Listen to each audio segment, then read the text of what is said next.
Me presento, soy Paula, la directora del Colegio Tabela. Agradecerles a los disertantes el espacio, el tiempo que se tomaron para poder estar en este encuentro. Va a ser muy enriquecedor, sobre todo a los papás de los alumnos de quinto grado, que próximamente el año que viene serán parte del nivel secundario del bachillerato. Serán nuestros alumnos de primer año del bachillerato. Esto fue una charla que tuvimos con la profesora Silvana, con el profesor Diego, el director de secundario, junto a Natalia, la psicopedagoga, poder hacer este encuentro y poder presentar a ustedes, los disertantes, que puedan transmitirle la importancia de las lenguas clásicas a nuestros papás que hoy están acompañándonos en quinto grado junto a sus hijos, ¿no? Que darles las bienvenidas, papás. Agradecerles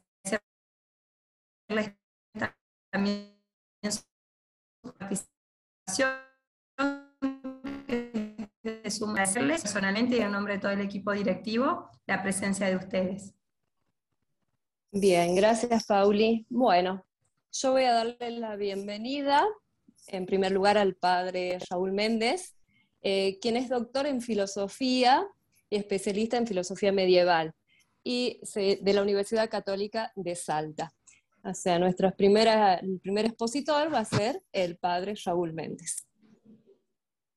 Bueno, muchísimas gracias, Ana. No, de nada, padre.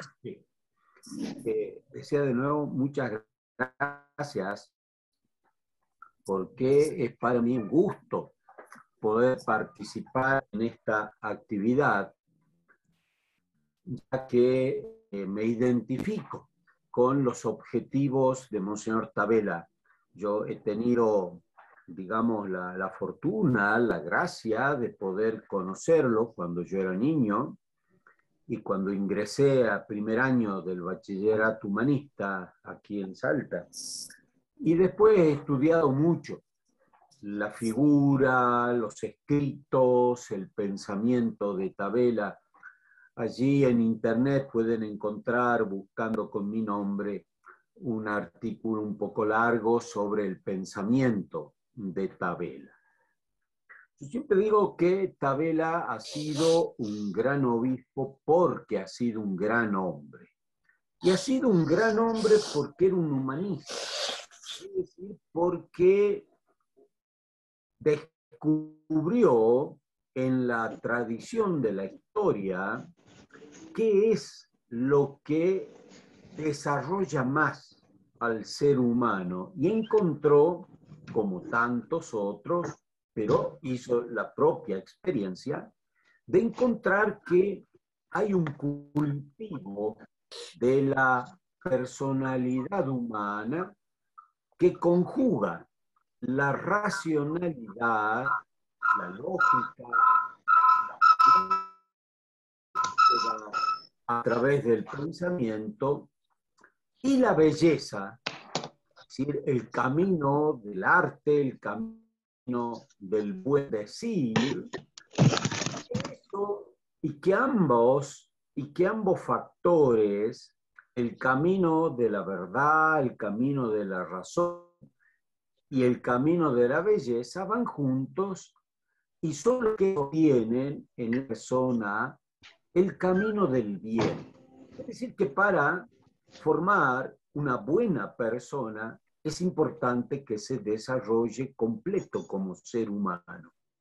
Y que en la historia hay un tesoro del cual venimos y del cual nos hemos alimentado y que es importante recuperarlo, que es importante volver a transitarlo, hacer eso, enseñarles, guiarlos a los chicos, a los jóvenes, en volver a hacer el camino que ha hecho ya la historia y que ha formado lo clásico. Porque lo clásico quiere decir aquello que por su valor queda en el paso de los años.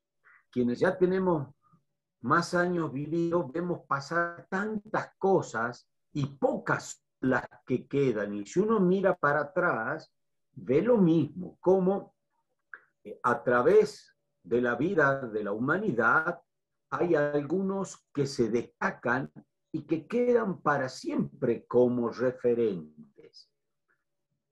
Y que es lo necesario de poderlo asimilar. Porque entonces es como poder subirse, nosotros acá decimos a cococho, subirse sobre los hombros de gigantes. Y cuando uno está como el niño pequeño que está sobre los hombros de su papá, ve mucho más, así también si nosotros transitamos, rehacemos nuevamente el camino que han hecho los clásicos, aquellos que el tiempo no puede borrar, sino que al contrario, el paso del tiempo va reconfirmando que valen y valen de manera. Uno de los grandes poetas latinos, Horacio, dice, hablando precisamente de lo que es la elaboración cultural, la educación, dice Horacio, yo levanté un monumento más duradero que el bronce. Fijémonos que el bronce es ya de por sí de lo más sólido para hacer estatuas y monumentos. Pero dice Horacio, más duradero que el bronce es lo que se desarrolla, lo que se elabora, lo que se construye en el alma humana. El estudio de las letras clásicas del latín y griego no tiene la finalidad utilitaria que tiene en cambio el estudio del inglés. Cuando Tabela pensó un bachillerato humanista, moderno, pensó también la inclusión de las grandes lenguas de uso internacional, ya en su momento, estamos hablando del año 52, el inglés, el francés, pero sobre todo el inglés hoy es lengua universal, práctica, utilitaria. Pero cambio, entonces si yo me pregunto qué voy a hacer, voy a pensar, voy a comunicarme, me va a servir para encontrar trabajo, es hoy una herramienta necesaria. Pero en cambio con el latín y el griego, la finalidad no es estudiarlos para viajar a algún. Nos decían cuando estábamos en los primeros cursos de bachillerato, ustedes no te preguntarse qué voy a hacer yo con el latín o el griego, sino qué va a hacer el latín y el griego conmigo. ¿Y qué va a hacer con los chicos? ¿Qué hace en la mente de una persona que desde niño y desde adolescente aprende estas lenguas?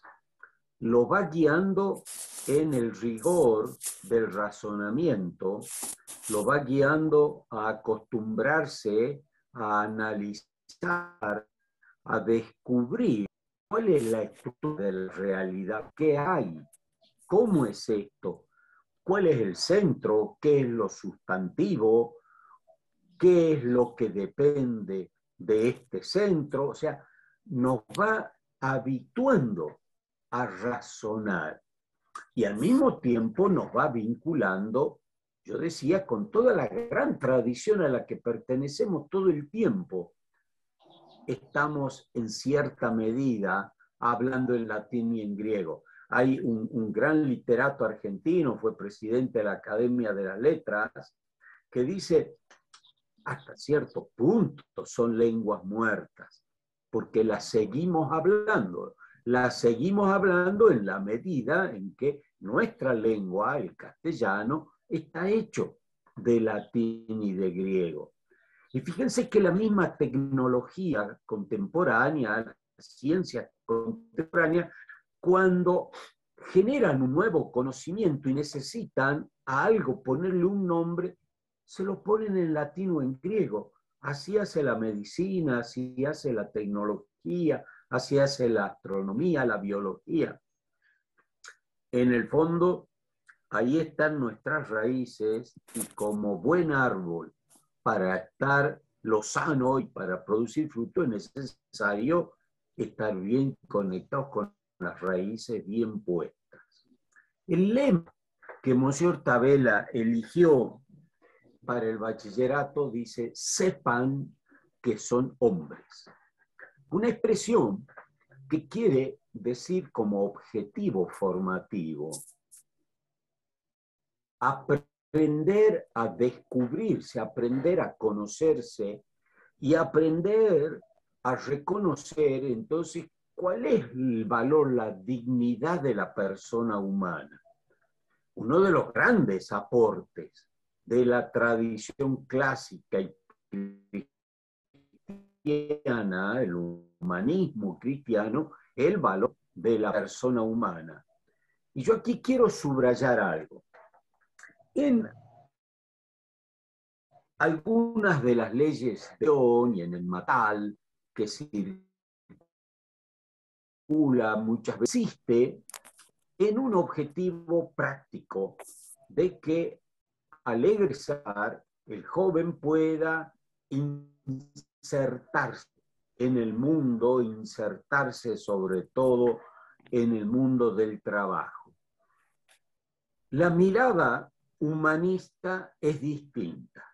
Más que pensarnos como un adiestramiento, más que pensar que la educación sea como un adiestramiento para poder amoldarnos e integrarnos, insertarnos en los procesos productivos, busca desarrollar para ser protagonistas, es decir, para poder conducir la propia vida, no ser solamente un engranaje que nos dificulte su integración, su inserción en los procesos sociales, en los procesos productivos, sino poder tomar la conducción de la propia vida, ser protagonista de la propia historia y también ser protagonista en la vida social con responsabilidad social.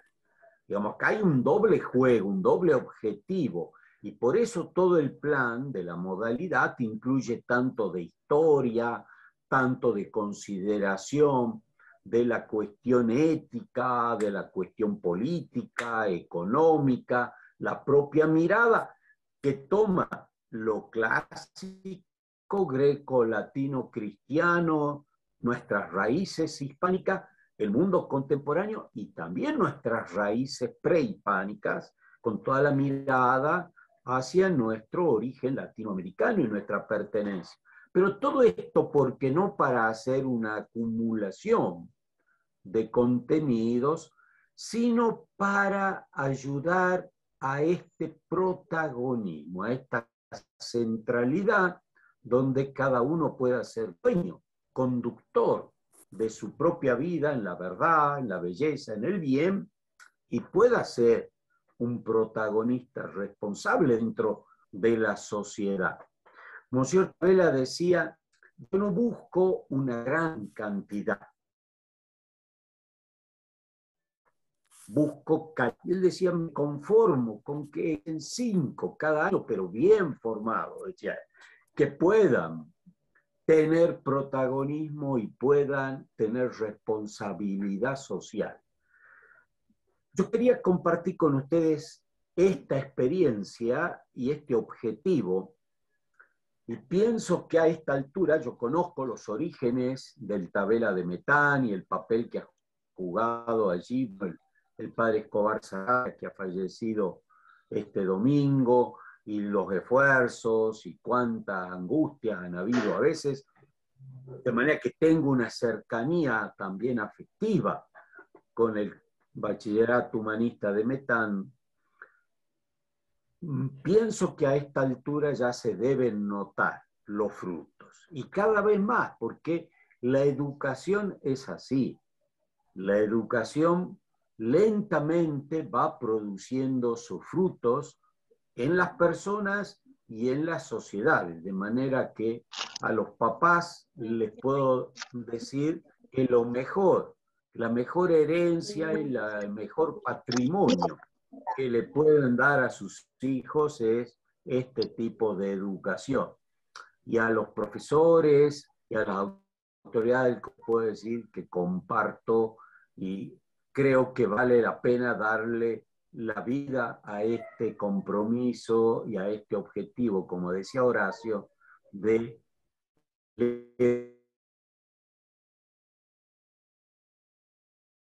levantar un monumento más duradero a los demás. En todo caso, Bien, muchas gracias, padre. Seguramente después abriremos a preguntas, si hay algún papá que quiera consultar algo, ¿sí? Ahora le vamos a dar el espacio a la profe Elvia Di Fabio, es profe doctora en letras y especialista en griego, si me equivoco, profe, creo que sí, de la Universidad Nacional de Cuyo. Así que para mí es un placer y agradezco en realidad la convocatoria que me la hicieron por intermedio de Natalia, pero después tuve el gusto de conocer a Silvana y al padre ya lo había conocido.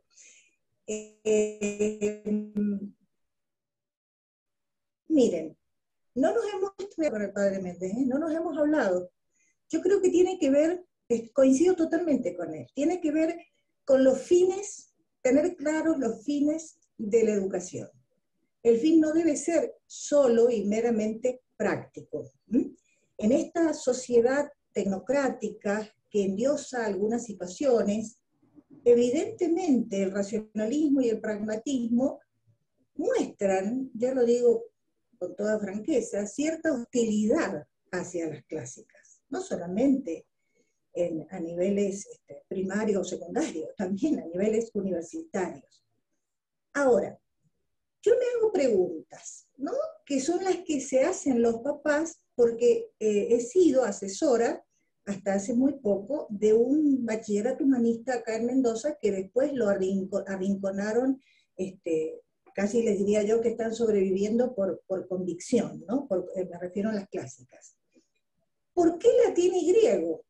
Y es más o menos como si estuviéramos en anatomía, enseñamos huesos y no músculos, o músculos y no huesos. O sea, necesitamos de ambas, partiendo de allí. Cada una tiene su estructura y cada una tiene sus intereses también, intereses en el mejor sentido de la palabra. Tienen sus estructuras. Me dirán los papás, ¿y cómo hago yo si yo no sé latín y griego para ayudarlos en casa? No, no tienen que ayudarlos en casa. Con lo que los profesores van explicando, con lo que los profesores van trabajando y van insistiendo y van asimilando, el niño en la casa se vuelve más autónomo, porque sabe que es más fácil que le expliquen 3x4 a tener que, digamos, traducir una oración. Entonces, les da, además, ¿no?, una plasticidad idiomática, que esto lo quiero recalcar. Hay una serie de funciones mentales que ingresan como competencias cuando uno traduce. Hasta la delicadeza de la intuición para decir por qué esto y por qué no lo otro. A mí me ha pasado, incluso me pasa ahora en un curso que estoy dando también en línea, con gente que no sabe nada y otra que sabe mucho. Bueno, amarás ¿cierto?, a tu Señor, Kyrion ton Seón, y dice el griego, bien digo, cardía su, en tu corazón, no con tu corazón. Y eso se presta para el diálogo, ¿por qué les parece? Y ahí entra la conjetura, entra la justificación, las argumentaciones, miremos traducciones, por ejemplo, ¿no? La prote en Tolé, el primer mandamiento, quiero decir. Bien. Me dirán, ay, pero es que es tan difícil. Claro, en estas épocas de facilismo, en que con un comando ya está, evidentemente, yo prefiero antes que digan difícil, cámbienlo por desafiante. Son desafíos. ¿Saben a qué se parece el latín y el griego quienes no tienen idea de esto? Que no tienen por qué tenerlo. Es como si fuera matemática en palabras. Matemática en palabras. Entonces no es como lo vea yo, como lo veas vos, no. Ahí hay casos como el que estudia alemán o el que estudia ruso. Tiene casos, y entonces no es como yo lo vea, ahí hay un dativo o ahí hay un acusativo, por ejemplo, suponiendo, ¿no?, en el caso de la traducción. A lo que hay que llegar es a la traducción. Traducciones sencillas al principio, pero donde se recupera lo que decía el padre Méndez, el humanismo, el potencial humano que tienen los textos.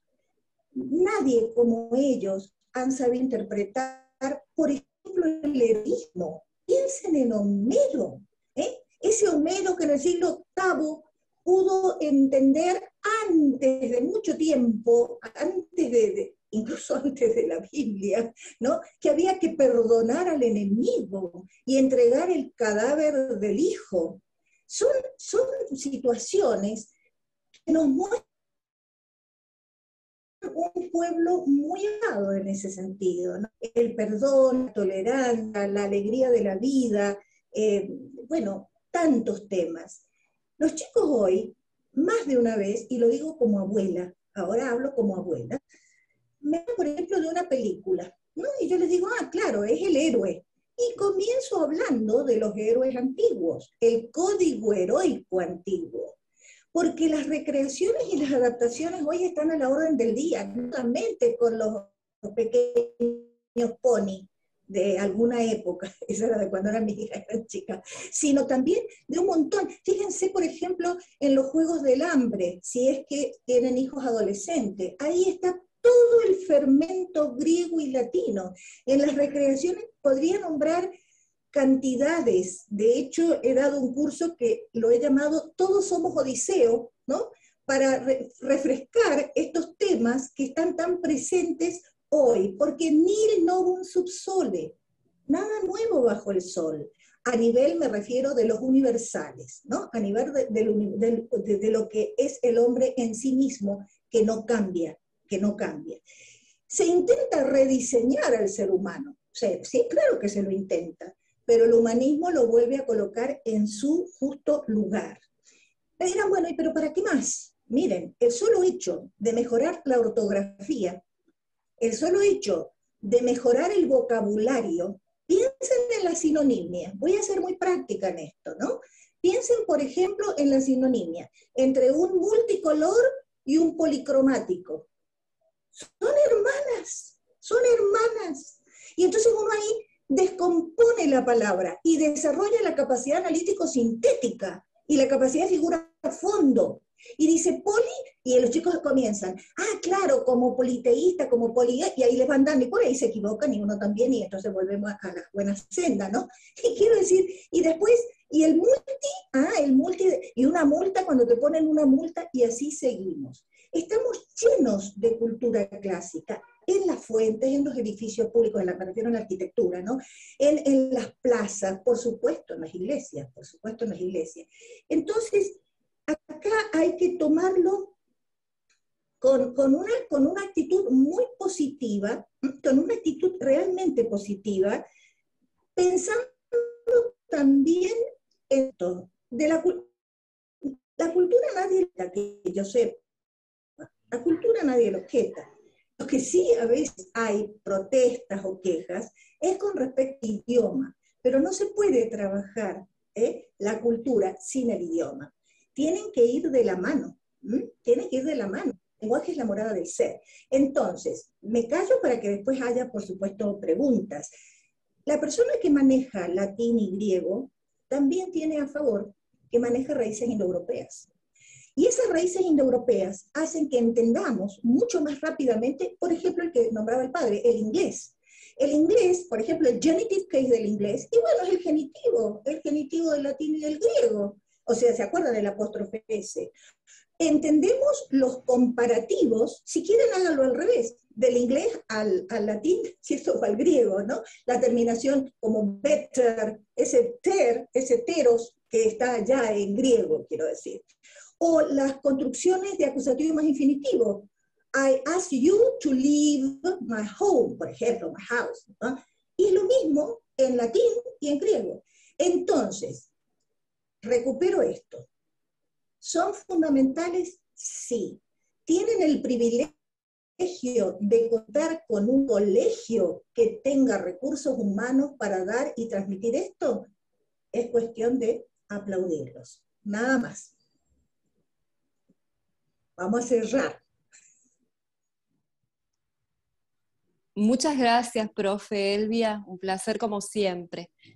Ahora va a disertar la doctora Natalia Ruiz de los Llanos, quien nos acompaña, nos contactó con el padre Méndez y con la profe Elvia, y nos está acompañando desde Salta. Es profe de la Universidad Nacional de Salta y se especializa en griego, en lenguas clásicas. Bueno, Natalia, no sé si dije todo bien tu currículum, algo así es lo que rescaté. vos decís que soy bachiller humanista y para mí Y es bachiller suficiente. humanista. Bien, Eso. bien. No, me parece que es fundamental porque el orgullo mío es ser bachiller humanista y haber comenzado a estudiar estas lenguas cuando tenía 10 años. Le agradezco a mi mamá, que me dijo, bueno, anda, y me mostró que existía esta posibilidad. Bueno, antes que nada, buenas tardes, hola a todos, a todas. Es un gusto enorme para mí estar con ustedes y compartir esta jornada. Gracias, Sil, por haberme convocado, de verdad. Así como el padre Raúl tiene un cariño especial por Metán y lo conoce de hace muchísimo tiempo, desde que prácticamente se fundó, para mí Metán ha sido siempre una preocupación porque no podía llegar a ustedes, no sé por qué motivo, y de pronto este año se dio la posibilidad y en este momento de verdad estoy contentísima de que el 7º Colegio Humanista de Salta, porque ese es otro orgullo para nuestra provincia, tener 7 colegios humanistas, de verdad nos haya dado las manos, ¿no? Y estemos los 7 de una u otra manera juntos.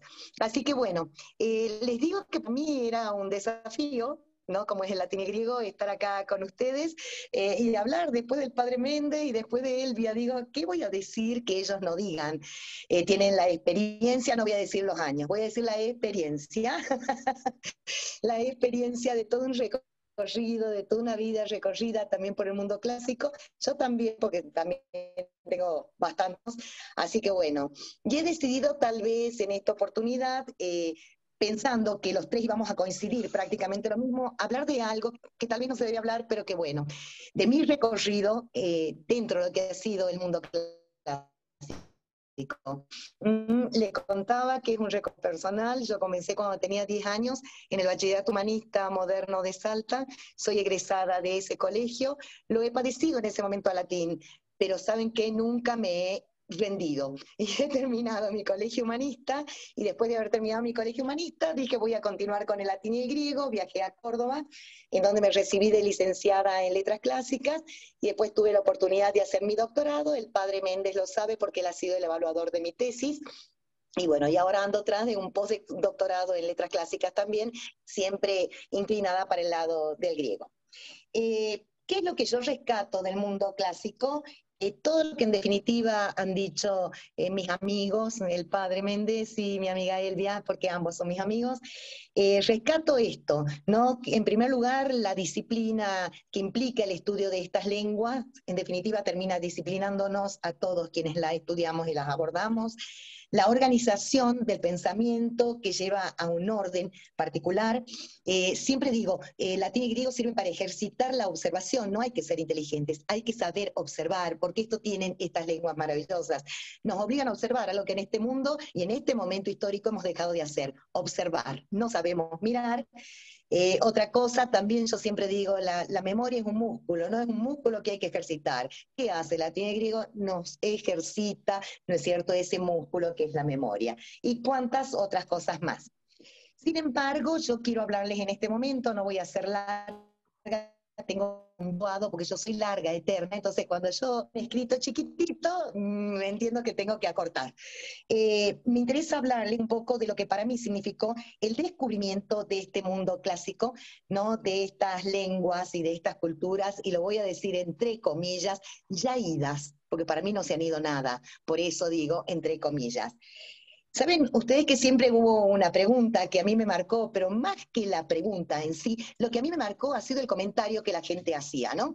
Desde que yo comencé la universidad siempre me decían, ¿y a qué te dedicas vos? Y yo decía al latín y al griego. ¿Y saben lo que me contestaban? qué loca, estás loca.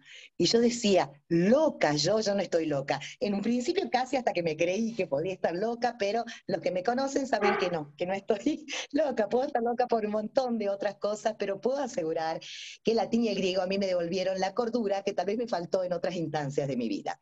Sí, entonces agradezco a estas lenguas clásicas. Quiero decir que esa ha sido la pregunta que siempre me hacen hasta el día de hoy, 53 años, y me siguen preguntando, pero estás loca, me dicen, ¿a qué te dedicas? Latín, pero vos estás loca. No, no estoy loca. Es lo que hago y me abrazo, y si volvieran a hacer, abrazaría nuevamente esta formación, que no necesariamente es educación, pero fundamentalmente es formación. Que a estas conversaciones que uno tiene, ¿no? La gente siempre da esto, ¿a qué me dedico? ¿Para qué sirve? Entonces yo enseño latín y griego y que me dedico a la investigación del mundo clásico. Vienen las dos preguntas. ¿Y qué investigas? ¿No? ¿Y qué sirve? Es lo que me dicen. Entonces yo les comento que yo sí investigo. Pareciera, ¿no es cierto?, que en este momento y que en este mundo la única investigación posible tiene que ver con las ciencias duras, con las ciencias médicas, tiene que ver con las estadísticas. Todo hace que yo investigo. Y yo investigo porque leo autores, yo trabajo sobre Perón, escúchenme, 3000 años de lo que hace el padre Méndez, que él es un medievalista grosísimo, de verdad. No, pero yo leo aquellos escritores de hace 3000 años atrás, 2000 años atrás, y ¿saben qué? Creo que son grandes pensadores, y creo que investigo lo que ellos han hecho, ¿no? Investigo esas ideas que ellos han generado, esas ideologías que sostienen, en definitiva, este mundo actual y esta cultura occidental y cristiana. Creo, en definitiva, que son la base. Finalmente, me preguntan, ¿pero esto para qué sirve? Y no me preguntan solo los grandes, los chicos, vos, Elvias, decías en un momento, ¿no? ¿Para qué sirve esto? Y vuelvo a lo que usted, padre, decía, esta cuestión de lo práctico, esta cuestión de lo utilitario. No vamos a negar, hasta cierto punto, ¿no es cierto?, lo útil, lo utilitario. Pero cuando a mí me preguntan, ¿y para qué sirve? Yo siempre digo, en este mundo atravesado por esta cuestión, por esta cultura de los más media, ¿no?, por esta inmediatez, por este embotamiento de un presente continuo que pareciera no terminar, a mí el mundo clásico, ¿saben lo que ha hecho? Me ha acariciado el alma. Un alma que está por cada tanto también como abotagada, ¿no? Entonces de pronto yo leo a los clásicos y siento de verdad que es una caricia al alma. Y creo que en este mundo de tanta violencia, de tanta desazón, nos viene tan bien ese abrazo, nos viene tan bien esa caricia, que yo digo, no sé si sirve en esto de lo práctico y de lo útil que todo el mundo busca. No sirve tal vez como la ingeniería, no sirve tal vez como tal o cual cosa, pero de verdad que sirve desde otro punto de vista, ¿no? En este mundo en donde lo humano se desdibuja día a día, este mundo antiguo han significado para mí este abrazo con esos hombres que alguna vez han existido. De todos modos, pienso que sí es útil, y creo que es útil por todo lo que el padre ha dicho, por todo lo que él me ha dicho y por todo lo que yo pienso con ellos. Estoy totalmente de acuerdo. Pero creo que existe otra forma de ser útil, y lo voy a decir así, entre comillas. Creo definitivamente que estas culturas que están tan alejadas de nosotros en el tiempo y en el espacio, nos permiten hasta cierto punto abrir ese espacio simbólico, digamos así, de diálogo. ¿Está? Es un espacio, ¿no es cierto?, que, a ver, es ese espacio que traspasa justamente el espacio y el tiempo material. Se trata de un espacio de verdad simbólico, que me permite establecer el diálogo con otra cultura, me permite establecer el diálogo con otra época, y ¿saben qué? Me permite reconocerme en esos hombres de papel que leo a diario. Yo me reconozco y me reencuentro en ese Aquiles que sufre porque la persona que él ama ha muerto. Yo me encuentro y me reconozco en ese padre Príamo que clama a los gritos, llorando y besando las manos de quien ha asesinado a su hijo para que le devuelva un cadáver. Yo me reconozco en esa Safo, esa poeta bellísima, la poeta del amor, cuando también amo, por supuesto. Me reconozco en Cicerón, mayor estadista que Cicerón, uno de los grandes estadistas, uno de los grandes abogados, el filósofo por excelencia del mundo latino. No porque yo sea filósofa, ¿no? Pero porque tengo la posibilidad de entender cuando él habla de la vejez, cuando él habla de la muerte, cuando él habla de la amistad, cuando habla de los valores. Me reconozco en ese Lucilio, a quien Séneca intenta inculcarle los valores morales propios del estoicismo, o intenta mostrarle que el tiempo se termina y que hay que vivir sabiamente cada instante que la vida nos otorga. ¿Sí? Y es ahí entonces donde a mí me surge la empatía y yo puedo reconstruirme y puedo recrearme, pero fundamentalmente puedo repensarme a partir de ese diálogo que yo establezco con estas culturas que me permiten ingresar, por supuesto, a través de la lengua. Solo, como dice Elvia, a través de la lengua podemos ingresar a estas culturas. Y cuando yo me pienso, cuando yo me miro en ellos, cuando yo me siento tan parecida, pero a la vez tan distinta, puedo repensarme y recrearme como sujeto histórico de este momento que es mi presente y de este espacio que en definitiva es mi Argentina. Creo, en definitiva, que a eso se refiere. Y entiendo, entonces, en definitiva, lo universal que hay en el mundo clásico. Y entiendo por qué de pronto es clásico, porque traspasa todos los tiempos y traspasa todos los espacios. Y aquello que se siente es, en definitiva, lo que nosotros sentimos ahora. Entonces, si ahora ustedes me preguntan, ¿para qué sirven las lenguas clásicas?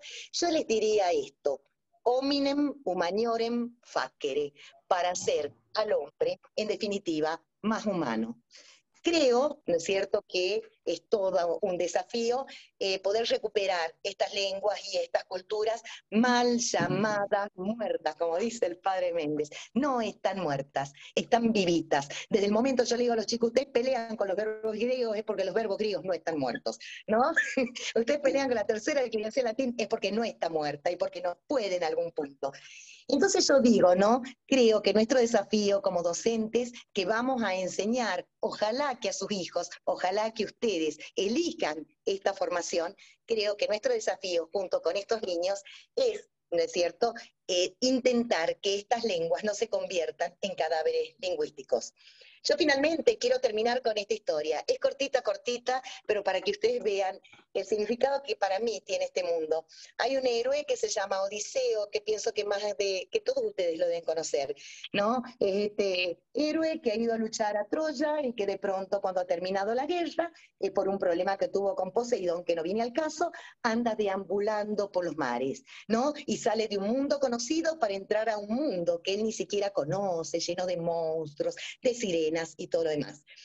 Este recorrido para llegar a su patria, que es Ítaca, le lleva 10 años. Y en ese recorrido él tiene que luchar contra el amor que no es de su mujer, tiene que luchar contra la muerte y tiene que luchar con el olvido.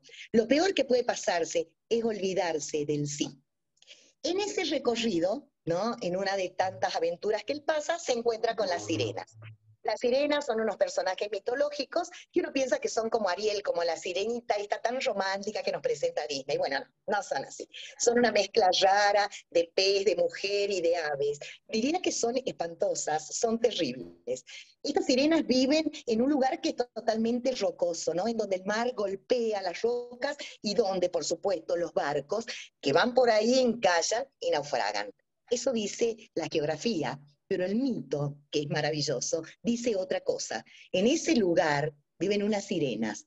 Y estas sirenas, dicen, tienen la capacidad de saber el pasado, el presente, pero de profetizar también el futuro. Nadie puede escucharlas. Si uno escucha a las sirenas, se muere. Por lo tanto, el canto de las sirenas es un canto de muerte. Odiseo, que es un héroe epistémico, es el héroe que todo quiere saber y es el héroe que todo quiere conocer, pide que lo aten, ¿no es cierto?, al mástil de la embarcación en la que él está transitando para poder llegar a su patria y que coloquen cera en los oídos de todos sus compañeros, en las orejas para que no escuchen el canto de la sirena, pero él quiere escuchar el canto de la sirena. Pasan por donde están las sirenas, Odiseo atado al mástil, enloquecido frente a este canto que verdaderamente es maravilloso, un canto que profetiza lo que vendrá.